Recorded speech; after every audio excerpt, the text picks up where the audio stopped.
The moment that email surfaced, everything changed. Not slowly, not quietly. It detonated like a silent bomb inside palace walls, shattering carefully maintained illusions and sending shockwaves through a monarchy already drowning in scandal. Meghan Markle's name wasn't whispered. It wasn't speculated. It wasn't guessed. It was there. Typed, documented, preserved forever in the cold, clinical reality of Jeffrey Epstein's private communications. And the most terrifying part? The deafening silence that followed. No denial, no outrage, no immediate explanation, just panic, controlled panic. The kind that tells you something much bigger is unfolding behind the scenes. That's who Meghan Markle is, a rat waiting or looking to survive. So that's what they were counting on. And now that her name is in Epstein's emails, the mainstream media is quiet. Was Meghan Markle in the Jeffrey Epstein files? Did the future Queen of Norway want to have Jeffrey Epstein's baby? Why is only Prince Andrew getting the ire?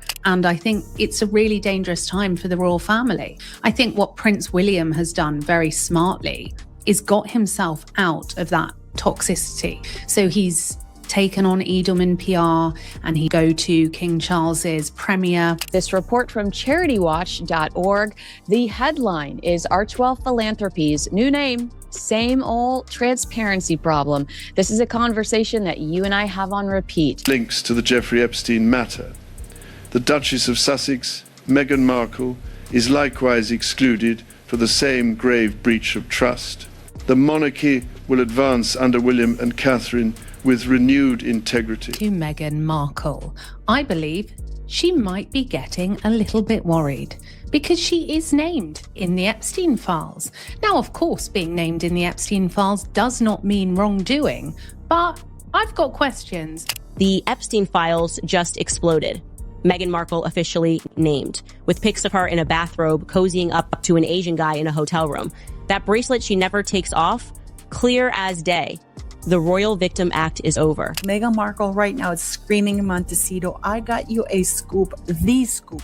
A Soho House insider and supermodel who was around everything and saw everything. It's Meghan Markle's worst nightmare. That's all I can tell you guys. So you know, those two little red arrows, I drew them in my little phone because when I got the picture, I didn't know how to use arrows. And I wanted to ask about that because it seems to me, but this is just from my perspective, this is why you are the PRX, that the king is not learning from past mistakes because he's just reacting to what's coming out rather than say, wait a minute, we need to act now. We need to set boundaries. We need to have like clear transparency on everything that goes around. That single invitation email dated November 2014 became the spark that ignited an inferno nobody inside Buckingham Palace was prepared for. Because this wasn't a public gala. This wasn't a charity fundraiser where hundreds of strangers mingled in crowded ballrooms. This was a private dinner, an intimate gathering, hand-selected guests, names that Epstein himself approved. And buried inside that list was Meghan. Not speculation, not gossip, not rumor. A name sitting comfortably among individuals already linked to Epstein's inner circle. The kind of proximity nobody wants. The kind of proximity that stains reputations forever. And suddenly, the palace wasn't just managing one scandal. They were staring down the possibility of another catastrophe. One that could reach directly into the future of the monarchy itself. Behind closed doors, voices weren't calm. They weren't diplomatic. They were furious. Because this wasn't just about Meghan anymore.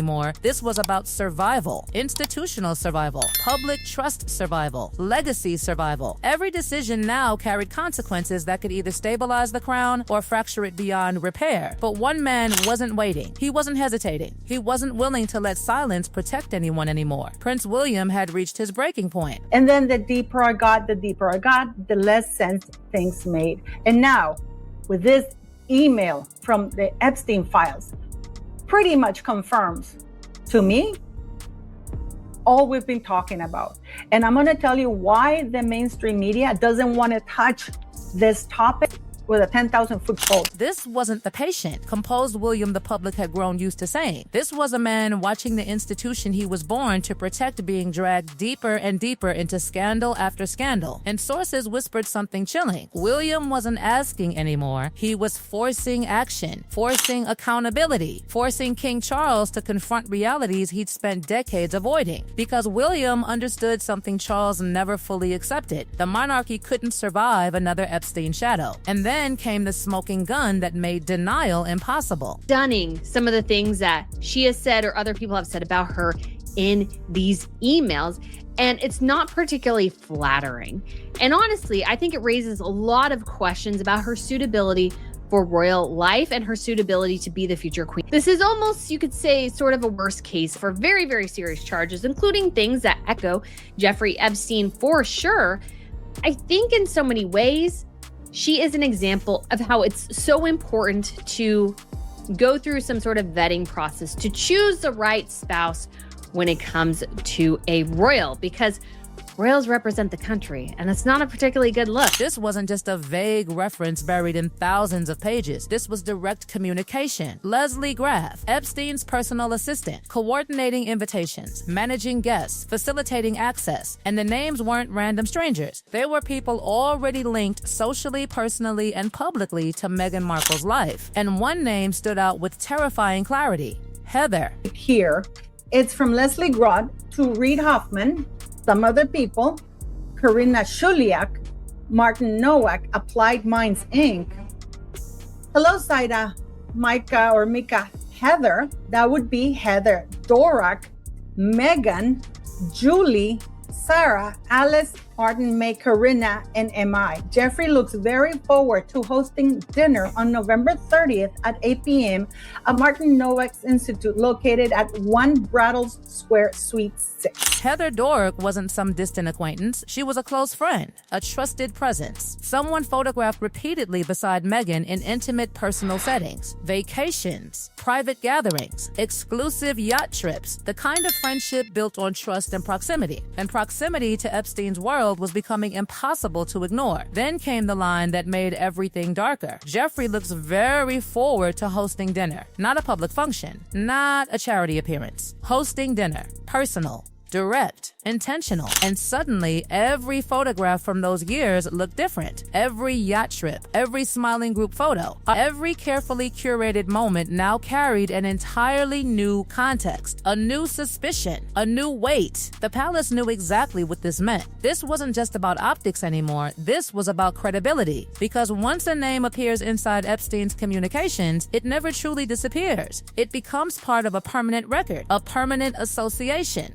a permanent question mark. And inside Buckingham Palace, fear was spreading faster than anyone could contain. William wasn't just concerned. He was enraged. He had spent years watching scandal after scandal weaken public trust. Prince Andrew's catastrophic association with Epstein had already done irreversible damage. The humiliating BBC interview, the stripping of titles, the exile from royal duties, the complete destruction of Andrew's public credibility. William had forced that outcome. He had forced his father to act. And now he wasn't about to let history repeat itself, because William understood something others refused to accept. Public patience wasn't infinite. Every scandal chipped away at the monarchy's legitimacy. Every unanswered question fueled public suspicion. Every perceived cover-up eroded trust further. And Meghan's name appearing in Epstein's assistant's email threatened to reopen wounds the palace had desperately tried to close. Inside royal corridors, discussions turned urgent, strategic, ruthless. This wasn't about family anymore. This was about survival. William had begun pushing aggressively for structural reform, not symbolic gestures,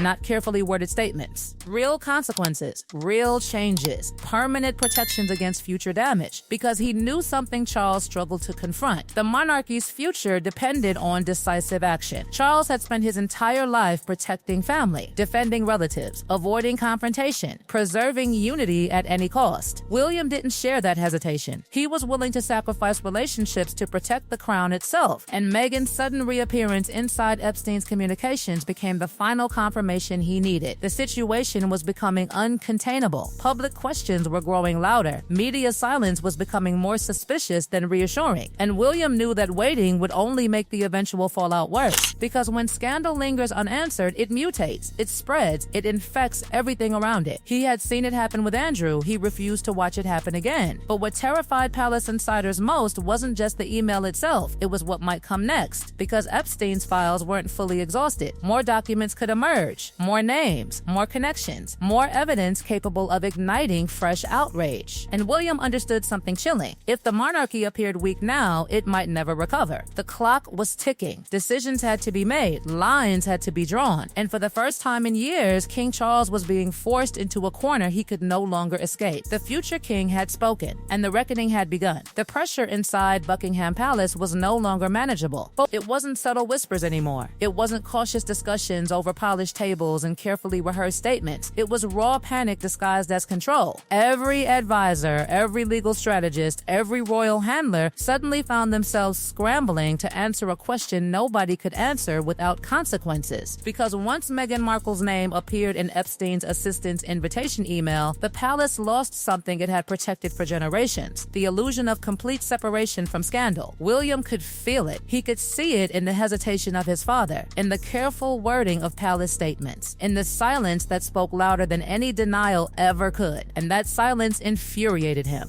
Because William wasn't protecting comfort, he was protecting the crown's future. He had already forced one historic humiliation. He had pushed King Charles into stripping Prince Andrew of everything: his titles, his privileges, his protection. Andrew wasn't a prince anymore. He was Andrew Mountbatten Windsor, a man erased from royal power, a man abandoned to preserve the monarchy itself. But now William feared something far worse, because Andrew had always been expendable. Harry and Meghan were different. They carried global attention, global media obsession, global controversy, and Meghan's sudden reappearance inside Epstein's documented communications created a nightmare scenario the palace could barely contain. This wasn't just about public perception. This was about leverage, because insiders whispered something terrifying behind closed doors. Meghan knew things. She had seen things. She had lived inside royal walls. She understood royal secrets. And if pushed into a corner, she could become the monarchy's most dangerous enemy. And William knew it. That's why he wasn't just reacting. He was planning. He had already begun exploring legal pathways, quiet discussions with powerful lawmakers, conversations about succession reform, structural changes that could permanently limit who held royal titles and who remained inside the official royal framework. This wasn't revenge. This was containment. Because William understood something Charles never fully accepted. The monarchy wasn't just a family, it was an institution. And institutions didn't survive by protecting individuals. They survived by protecting themselves. Meanwhile, across the ocean in Montecito, something else was happening. Something the public wasn't supposed to notice. The distance between Harry and Meghan was growing, not publicly, not dramatically, but quietly, subtly, in ways only insiders recognized. Meghan appeared alone at high-profile events more frequently. She smiled for cameras. She posed confidently. She performed strength. But Harry's absence became harder to explain. He looked different when he did appear, drained, exhausted, haunted. Because Harry wasn't just dealing with public backlash. He was living inside a reality he never expected. A life far removed from the structured protection of royal life. A life where he was exposed, vulnerable, isolated.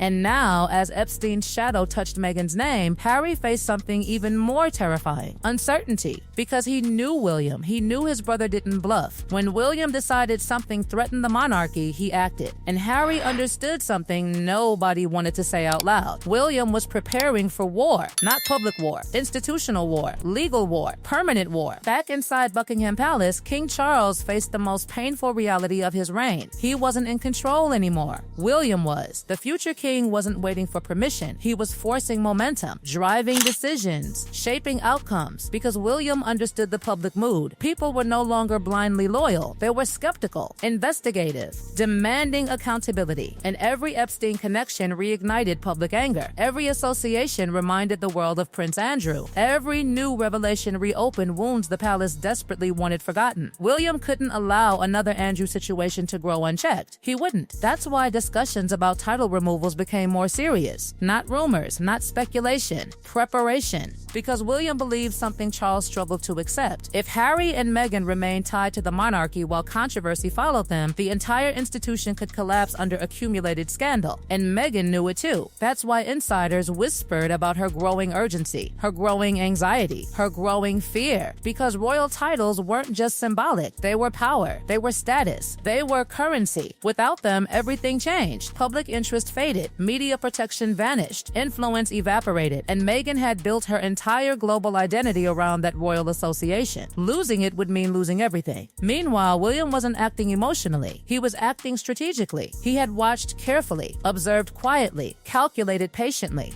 And now, with Meghan's name documented inside Epstein's assistant's invitation email, he had justification. Not emotional justification, institutional justification. Because protecting the monarchy wasn't personal, it was necessary. Charles hesitated. William didn't. Because William wasn't protecting the past, he was protecting the future. And the future demanded sacrifice. Even if that sacrifice included his own brother. Even if that sacrifice included Meghan. Even if that sacrifice permanently shattered what remained of royal unity, because William knew something nobody wanted to admit. The monarchy had survived wars, abdications, betrayals, scandals, but survival always required decisive action, and William was ready to take it. He had already forced Andrew out. He was prepared to go further, prepared to do whatever it took, because when he became king, there would be no hesitation, no weakness, no tolerance for scandal, only survival. And inside palace walls, everyone understood the truth. The reckoning wasn't coming someday, it had already begun.